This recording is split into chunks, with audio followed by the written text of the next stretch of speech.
हिमाचल प्रदेश में अगर हम आंकड़ों की बात करें तो इस समय प्रदेश में 24.7% मतदाता अनुसूचित जाति के हैं। मतलब 15 लाख से अधिक इनकी संख्या मतदाता के रूप में हिमाचल प्रदेश में है। यहाँ हमारा मकसद कोई जाति आधारित राजनीतिक खबर दिखाने का नहीं है, बल्कि एक बहुत ही रोचक तथ्य अपने दर्शकों के सामने रखने के उद्देश्य से आज हम आपके बीच में हैं कि कैसे एक ही अनुसूचित जाति का 57 अलग अलग जातियां होने के बावजूद राजनीति में दबदबा कायम है। यही कारण है कि अनुसूचित जातियों में कहीं ना कहीं भाजपा से नाराजगी रहती है। इस जाति को हिमाचल प्रदेश में कोली जाति के नाम से जाना जाता है। इन्हें प्रदेश में राजपूत ही माना जाता है, लेकिन सवाल ये है कि अगर इतिहास में ये राजपूत थे तो अनुसूचित जाति वर्ग में कैसे शामिल हुए। लेकिन ये मसला हमारा नहीं, सरकार का है। अधिकतर ये शिमला लोकसभा के सोलन और शिमला जिला में है और फिर मंडी के भी एक इलाके में इनकी जनसंख्या है और बाकी प्रदेश में कोई बड़ा जनाधार इनका नहीं है।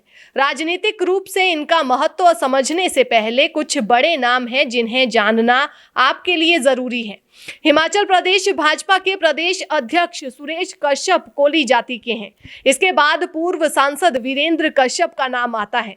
वीरेंद्र कश्यप को वर्तमान में राज्य अनुसूचित जाति आयोग और अन्य पिछड़ा वर्ग आयोग का अध्यक्ष बनाया गया है। ये भी कोली जाति के हैं। इसके बाद भाजपा के ही राजेश कश्यप का नाम आता है। भाजपा ने 2017 में सोलन विधानसभा सीट से राजेश कश्यप को धनीराम शांडिल के खिलाफ चुनावी मैदान में उतारा था। कांग्रेस के प्रत्याशी धनीराम शांडिल ने भाजपा के उम्मीदवार राजेश कश्यप को 671 मतों के अंतर से हराया था। पेशे से डॉक्टर, भाजपा प्रत्याशी डॉक्टर राजेश कश्यप का मुकाबला अपने ही ससुर और कांग्रेस प्रत्याशी कर्नल धनीराम शांडिल से था। इसके बाद हिमाचल की पच्छाद निर्वाचन क्षेत्र में धमाकेदार जीत दर्ज करने वाली रीना कश्यप का नाम आता है। भाजपा की रीना कश्यप के नाम हलके से पहली महिला विधायक बनने का रिकॉर्ड जुड़ गया है।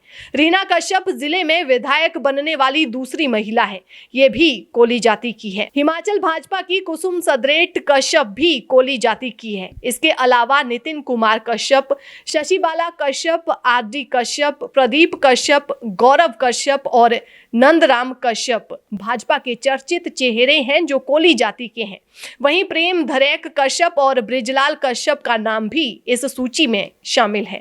ऐसा नहीं है कि ये कांग्रेस में नहीं है। धनीराम शांडिल, विनोद सुल्तानपुरी और यादवेंद्र गोमा भी कोली जाति से ही आते हैं। यहाँ चर्चा ये नहीं है कि क्यों बने, लेकिन चर्चा ये है कि एक ही समुदाय को 57 समुदाय का प्रतिनिधि भाजपा ने बना दिया है, जिसका कारण भी वाजिब है कि सबसे अधिक शिक्षा का स्तर भी इनका है। और प्रदेश और देश में ना सिर्फ बड़े बड़े अधिकारी ये हैं, बल्कि हिमाचल में अनुसूचित जाति की राजनीति में भी ये किसी को आगे आने ही नहीं देते, या ये कहें कि कोई इन्हें टक्कर नहीं दे पा रहा तो गलत नहीं होगा। भाजपा में इनकी कतार इतनी लंबी तो है, लेकिन चर्चा इस बात की है कि सिर्फ एक ही समुदाय को ज्यादा तवज्जो क्यों और दूसरे लोगों की अनदेखी पर हाईकमान चुप क्यों है। दबी जुबान में अब जैसे परिवारवाद पर अंकुश लगाने की बात भाजपा कर रही है, वैसे ही अब इस विशेष समुदाय से भी भाजपा को मुक्त करने की चर्चा जोर पकड़ती नजर आ रही है, क्योंकि पार्टी के सभी महत्वपूर्ण पदों पर सिर्फ ये लोग बैठे हैं और दूसरे पार्टी के कार्यकर्ता कटा हुआ महसूस करते हैं। अब देखना यह है कि हाईकमान इसको लेकर क्या फैसला करता है।